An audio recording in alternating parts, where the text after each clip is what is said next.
নমস্কার বন্ধুরা, আজকের বড় খবর। ঝাড়খণ্ডের জনপ্রিয় নেতা এবং কুর্মী সমাজের তেজস্বী মুখ জয়রাম মাহাতো পৌঁছেছেন পশ্চিমবঙ্গের পুরুলিয়া জেলায়। সেখানে তিনি এক জনসভায় ভাষণ দিয়ে বাংলা সরকার ও কেন্দ্র দুই সরকারের বিরুদ্ধেই তীব্র বক্তব্য রাখেন এবং স্পষ্টভাবে বলেন, এবার কুর্মী সমাজকে জনজাতির মর্যাদা দেওয়া হবেই। এই সফরকে কেন্দ্র করে পুরো জঙ্গলমহল জুড়ে এখন চর্চার পরিবেশ।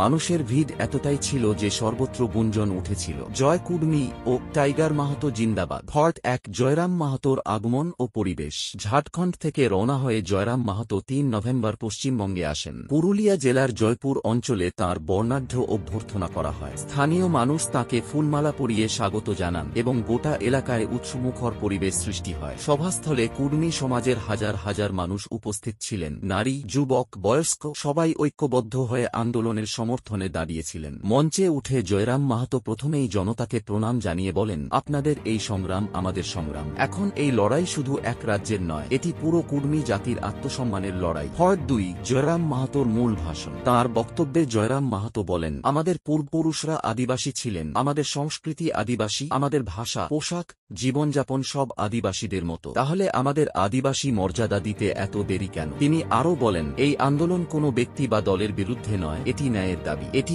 অপরাধ নয়, এটি সামাজিক অধিকারের আন্দোলন। সরকার যদি আমাদের কথা না শোনে তাহলে আন্দোলন আরও তীব্র হবে। তিনি বাংলা সরকার ও প্রশাসনের ভূমিকা নিয়েও প্রশ্ন তোলেন। যারা শান্তিপূর্ণভাবে ধর্ণা দিয়েছেন তাদের ওপর লাঠিচার্জ ও মামলা করা হয়েছে। নিজের অধিকার দাবি করা কি এখন অপরাধ? সভাস্থলে উপস্থিত জনতা তাঁর প্রতিটি কথায় তুমুল করতালিতে সাড়া দেন। তিনি বলেন, মুখ্যমন্ত্রী মমতা বন্দ্যোপাধ্যায়ের কাছে তিনি একটি চিঠি পাঠাবেন যেখানে আন্দোলনকারীদের মুক্তি ও মিথ্যা মামলা প্রত্যাহারের দাবি থাকবে। পার্ট 3, উন্নয়ন নিয়ে তীব্র বক্তব্য। জয়রাম মাহাতো জঙ্গলমহল এলাকার উন্নয়নহীনতা নিয়েও ক্ষোভ প্রকাশ করেন। তিনি বলেন, এই এলাকা আজও উন্নয়ন থেকে অনেক পিছিয়ে। রাস্তা ভাঙা, হাসপাতালে ডাক্তার নেই, বেকারত্ব আকাশ ছোঁয়া। আমরা যেসব সম্পদ দিয়ে রাজ্যকে শক্তি দিচ্ছি সেই মানুষরাই আজ সবচেয়ে পিছিয়ে। তিনি জনগণকে বার্তা দেন, এখন সময় এসেছে আমরা আর কেবল শ্রমিক নয়, মালিক হব। নিজের মাটি, নিজের পরিচয় ও নিজের অধিকারের জন্য আমাদেরই দাঁড়াতে হবে। পার্ট 4, জনতার সঙ্গে সংযোগ ও আবেগঘন মুহূর্ত।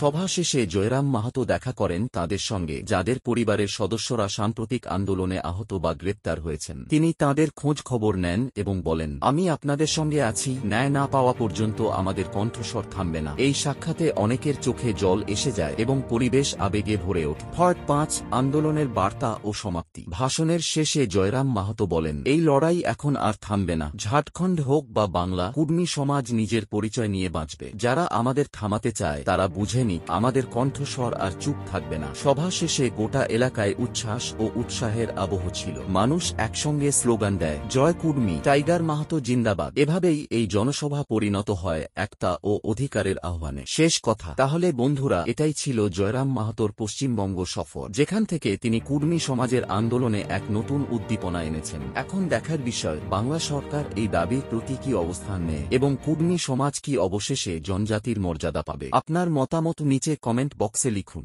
ভিডিওটি লাইক করুন, শেয়ার করুন এবং চ্যানেলটি সাবস্ক্রাইব করুন যাতে এমন গ্রাউন্ড রিপোর্টিং প্রথমেই আপনার কাছে পৌঁছায়।